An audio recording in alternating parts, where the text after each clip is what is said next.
Hi, like we said in the previous episodes, we are in the December fixtures and the match weeks are rolling in. We just had match week 17 and 18 go by, and today we're going to be taking it a little different. We're going to start with analyzing Manchester United as a club. Now, I got discussing in a group and I gave my own analysis of the issues at Manchester United and the reason why Manchester United is what it is. Now, the issue with Manchester United isn't the coach. You've had different coaches come into the club and the results are still the same. Now, these are not coaches. Yes, some people would say coaches who were in different leagues, performing in different leagues, but these were top-notch coaches. And Slot came in from the Dutch league. Look at what is happening in Liverpool today. So the issues are not about the coaches. Manchester United as a club, the fans also are the challenge the club has had. The fans do not see, or the fans see Manchester United as giants.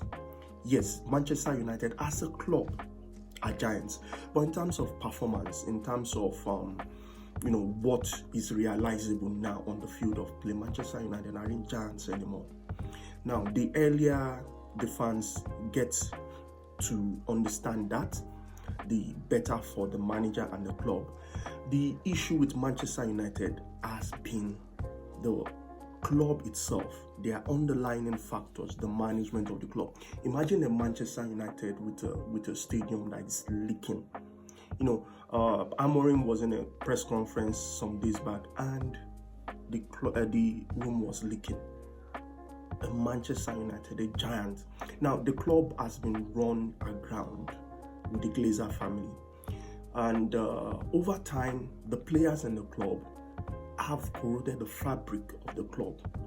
It could have stemmed from the management of the club over time. Now, I believe that Manchester United can surmount this. Now, what do they need to do? They need to stick to their manager. Erik ten Hag was a very good manager, was a disciplined manager, one that could have turned the club around. Amorim is here right now, same mold as Erik ten Hag. Now, Manchester United needs to take their mind off. The fans need to take their mind off. In other words, they need to drop pride. It doesn't matter if you finish 12th. It doesn't matter if you finish 10th. Stick to your manager. Ensure that the manager weeds out the players that he needs to weed out. It's not that the players are bad. It's just that at this point in time, the players do not suit the culture and the progress of the club. So you need to weed out managers. You need to weed out players and refresh the squad. And we'll just quickly go on to what we have for this episode. We'll be talking about what the clubs need for the transfer window. In a couple of days, the transfer window is going to be upon us, and clubs need to go into the market to refresh their squad. A lot of clubs are doing poorly. A lot of clubs could do better with the transfer window. Generally, January transfer window is not a window that clubs use to better their squad, except the club is in a dire need, and there are clubs that fit that bill. So since we started with Manchester United, we would be talking about Manchester United first. Now, Zexi from Bologna has not been able to bed in well, and it doesn't look like the kind of player that fits or that suits Amorim.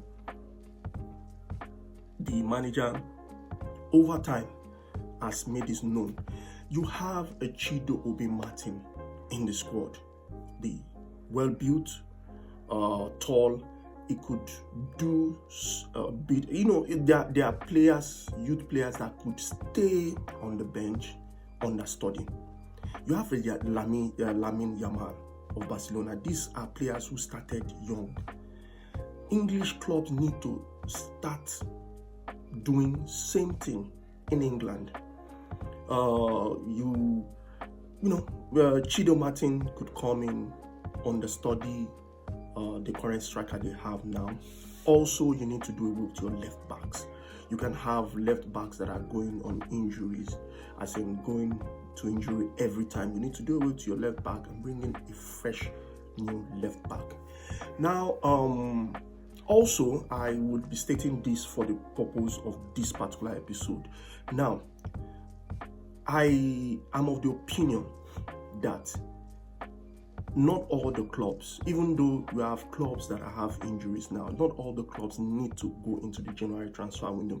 The challenge with going into the January transfer window to assuage the injury crisis is that once these players that are on injury get well, you have an overbloated squad.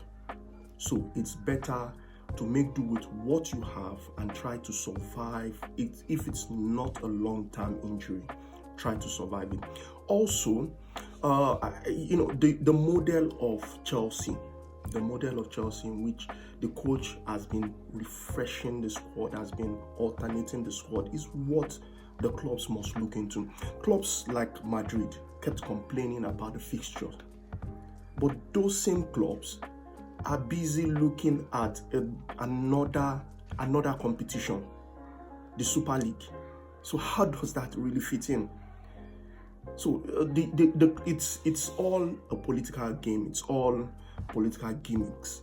I'm a football fan. I would want much more games. Now, the reason why you have over 25 man list is so that you could have these players play. So you don't talk about high fixture list and you keep playing the same set of players. Rotate the squad. Now we look at Manchester City. Over time, Manchester City failed to recruit. Manchester City need an alternative DM, a defensive midfielder. They need someone that could understudy Haaland. There are times where mentally a player could be psyched out. You need someone to come in and refreshing that player, give the player a bit of a breather. Arsenal, I still feel that Arsenal needs a striker. Perhaps the rejuvenation of Jesus could work, but I still believe if Jesus keeps up the tempo, then probably Arsenal are good to go. Liverpool, they've not shown their underbelly yet. But I believe, I was discussing with someone, a Liverpool fan, and I told him that the style of the manager will soon get found out. It takes high mental concentration to do what Ancelotti is doing. A manager that is said to be tweaking the tactics for each player in each match. It needs a high level of concentration, mental concentration. But Liverpool seems to be rolling in, and they seem good. Chelsea appear good at the moment. The talk about experience could do them bad, but they seem good, especially for the fact that the target is not about winning the league. They seem good, and the place where they are seem good as well. Now, a club entered the foray. Nottingham Forest. They seem good as well. They have a lot of players in their squad, so we need to see them do what we talked about. And they're not in other European competition, but we need to see other players come in and refreshing the squad as well. Then we have Aston Villa. The club Aston Villa bought 14 players that need to also blend, and they need to blend faster.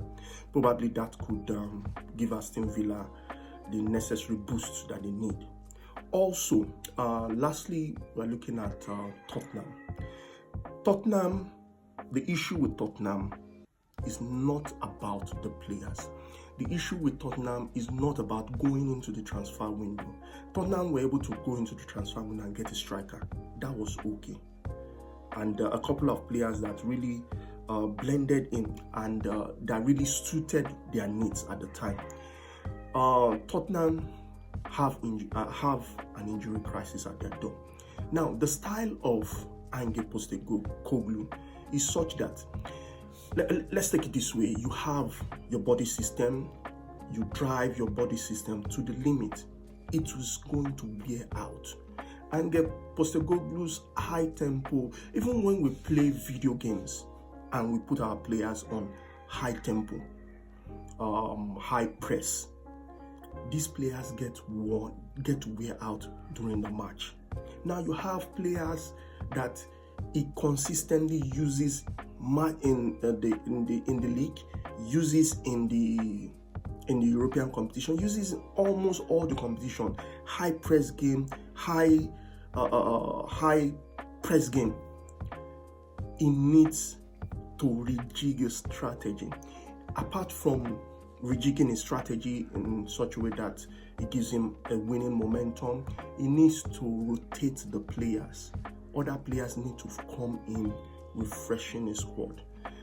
If he goes into the transfer window, like I said when we started, when you bring in a player now, what you have in your hands is the fact that the ones that are on injury, that went on injury, short-term injuries, come get well, and that poses a problem for you and the club.